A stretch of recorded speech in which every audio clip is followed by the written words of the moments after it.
मैं आपके प्रति आभार प्रकट करते हुए लोक महत्व का जो विषय चयन किया गया है ध्यानाकर्षण सूचना, उसके लिए मैं आपको दिल से आभार प्रकट करता हूं।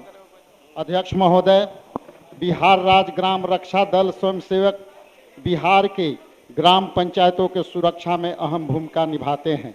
विगत वर्षों के कोरोना काल में जब लॉकडाउन लगा था, तब प्रदेश के विभिन्न जिलों के जिला एवं पुलिस प्रशासन के द्वारा कानून व्यवस्था संचालन में ग्राम रक्षा दलों के सदस्यों की अहम मदद ली गई थी।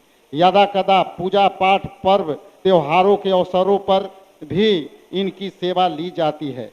इनकी स्थिति भूखमरी के दरवाजे पर खड़े बेरोजगारों सी है, जबकि इन्हें समायोजन कर प्रदेश के ग्राम पंचायतों में आने वाले गांवों में शराबबंदी, बाल विवाह, अवैध बालू खनन की रोकथाम और गांवों की सुरक्षा व्यवस्था को सुदृढ़ की जा सकती है। साथ ही प्रदेश के पुलिस और जिला प्रशासन पर गांवों के सुरक्षा बढ़ते दबाव को भी कम किया जा सकता है। अतः बिहार राज्य ग्राम रक्षा दल के स्वयंसेवकों को मानदेय या संविदा पर ग्राम पंचायतों में समायोजन करने हेतु हम सदन के माध्यम से सरकार का ध्यान आकृष्ट कराना चाहते हैं। माननीय मंत्री पंचायती राज विभाग। अध्यक्ष महोदय, बिहार ग्राम रक्षा दल संगठन कर्तव्य एवं व्यवहार नियमावली 2004 के नियम 3 के उप नियम 3 के प्रावधानों के अनुसार पंचायत के अधीन ग्राम रक्षा दल एवं स्वयंसेवी संगठन के रूप में कार्य करता है। दल के सभी सदस्यों, क्षेत्र पदाधिकारी एवं दलपति की कार्यावधि 5 वर्षों की होती है। अध्यक्ष महोदय, चूंकि ग्राम पंचायत के 18 से 30 वर्ष के बीच सभी योग्य व्यक्ति ग्राम रक्षा दल के सदस्य होते हैं एवं यह एक स्वयंसेवी संगठन है, इस नियमावली की कंडिका 8 में ग्राम रक्षा दल के सदस्यों को निर्धारित कर्तव्य के अनुरूप ही इनसे कार्य लिया जा रहा है। नियमावली 2004 का नियम 17 में प्रावधान किया गया है कि दल से संबंधित सभी व्यय का वहन ग्राम पंचायत की निधि से किया जाएगा। अध्यक्ष महोदय, ग्राम रक्षा दल के सदस्यों को मानदेय या संविदा पर ग्राम पंचायत में समायोजन करने का मामला सरकार के समक्ष विचाराधीन नहीं है। अतः श्री राजेश कुमार मानी सदस्य बिहार विधानसभा अन्य सदस्य द्वारा पूछे जाने का आधार कर सूचना सरकार को तैयार कर दिया जाता है। अध्यक्ष महोदय, जैसा कि माननीय मंत्री महोदय जी ने कहा कि ये 5 साल का कार्य अवधि रहा है, लेकिन मैं सरकार को आपके माध्यम से ध्यान आकृष्ट कराना चाहते हैं कि वर्ष 1981 ईस्वी से राज्य ग्राम रक्षा दल की सुरक्षा व्यवस्था में लगे हैं और 1989 से चौकीदारों और दफदारों के अस्थायीकरण किया गया, किंतु ग्राम रक्षा दलों के स्वयंसेवकों का अस्थायीकरण नहीं हुआ। उन्हें सिर्फ दैनिक वेतन भत्ता।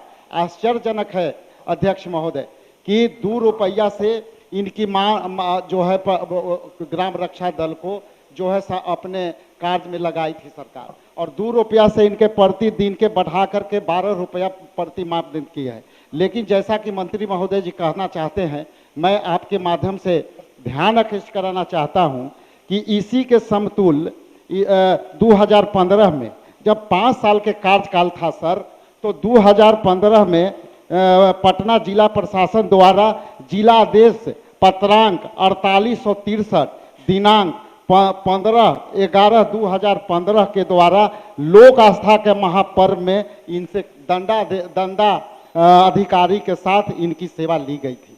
दूसरे औचित्य में कोरोना काल के समय वरीय पुलिस अधीक्षक मुजफ्फरपुर के द्वारा आधिकारिक तौर पर से इनकी सेवा ली गई है। तो अध्यक्ष महोदय, मैं सीधे तौर पर ये सरकार से मैं मांग करता हूं आपके माध्यम से कि जब इनकी सेवा काल 5 साल है, तो 5 साल के बाद फिर ये जो है 2015 में और उसके बाद कोरोना आई 2000 में, तो ये फिर मुजफ्फरपुर और इनकी नियुक्ति जो है जब काम लिए जा रहे हैं, तो फिर 5 साल की अवधि क्यों न एक्सटेंड करके इनको समायोजन करते हैं। तो इसलिए मेरा एक पूरक होगा कि क्या सरकार ग्राम रक्षा दल के स्वयंसेवकों को अस्थायी समायोजन कराना चाहेगी। माननीय मंत्री पंचायती राज। मैं सदस्य महोदय से कहना चाहता हूं, इसमें मैं दिखवा लेता हूं, बैठ कर बात कर लेंगे। अध्यक्ष महोदय, जैसा कि मैंने कहा, ठीक आग्रह करूंगा कि हमारी महागठबंधन की सरकार 10 लाख लोगों की रोजगार देती है। यदि इनकी परिवार को यदि मानदेय फिक्स हो जाए और इनको टाइम टू टाइम जब आप काम ले ही रहे हैं तो इनको एक मानदेय फिक्स हो जाए, और मानदेय फिक्स हो जाता है और ये इतना काम कर रहे हैं और इनको घर में बैठे हैं, बच्चा और बीबी प्रताड़ित करती है कि ना आप सरकार के अंग हैं ना सरकार के रक्षा। इसलिए मैं पुनः पूरक पूछता हूं कि इनको क्या सरकार समायोजन कराना चाहती है या समायोजन करने में कोई कठिनाई है तो इनको मानदेय फिक्स कर दे।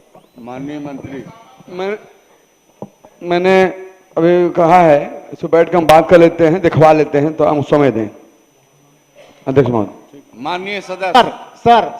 सर अध्यक्ष महोदय, दिखवाने में और करने में सर अंतर होता है, इसलिए माननीय मंत्री महोदय इसमें सारे गरीब के परिवार है, पिछले पंक्ति के लोग हैं और पिछले पंक्ति के लोगों को आप दिखवा लेंगे। आप इतना उदार हैं, हमारे जो है अध्यक्ष एक दे दीजिए, मानदेय फिक्स कर दीजिए, जो भी फिक्स करना है। ये सरकार के हमारी जो है मंशा जो है साफ है लोगों के प्रति, गरीब के प्रति, इसलिए इसको मानदेय फिक्स कराइए सर। अध्यक्ष महोदय, हमारे माननीय सदस्य का चिंता वाजिब है, मैं फिर कह रहा हूं, तो डिपार्टमेंट में बैठकर मीटिंग कर लेता हूं, उनको भी बुला लेंगे और बैठकर बात कर लेंगे। वास्तव में माननीय मंत्री जी के द्वारा जो आपको मतलब जानकारी दी जा रही है, एक बार माननीय मंत्री जी के साथ सभी कागजातों को लेकर के आप बैठ लें और बैठने के बाद से माननीय मंत्री जी समुचित कोई न कोई निर्णय और निष्कर्ष निकालने का काम करें। अध्यक्ष महोदय, जैसा कि वो कह रहे हैं। अध्यक्ष महोदय, हम लोग बैठने के लिए तैयार हैं, तो मंत्री महोदय एक टाइम फिक्स कर दे कि आप लोग बैठिए और इतना दिन के अंदर हम कर देंगे। माननीय मंत्री जी। अध्यक्ष महोदय, सदन खत्म हो जाए तो सदन खत्म होने के बाद तो हम लोग बैठ जाएंगे, अगर नहीं तो परसों ही बैठ लें, परसों 2 बजे बैठ लें। माननीय प्रश्नकर्ता जी, मैं आपके माध्यम से ये कह रहा हूं कि मैं इनके साथ परसों बैठ जाऊंगा और इससे संबंधित जितने भी ये लोग हैं उनको भी शामिल रखा जाए, चूंकि वो मैं कह रहा हूं कि सदस्य कि हम लोग सदन खत्म हो जाता है, उस पर एक डेट तय कर लेते हैं और तमाम जो हमारे सदस्य हैं सब लोग बैठ लेंगे हम लोग। Thank you sir. अच्छा रहेगा कि सदन को जी मतलब समापन के बाद इत्मीनान से माननीय अन्य सदस्यों को भी जो आप बोल रहे हैं आप सम्मिलित करके माननीय मंत्री स्तर पर एक बैठक करें और बैठक में किसी न किसी गंभीर मामले पर वार्ता करके कोई समुचित निष्कर्ष पर आप लोग पहुंचेंगे। माननीय सदस्य, बहुत माननीय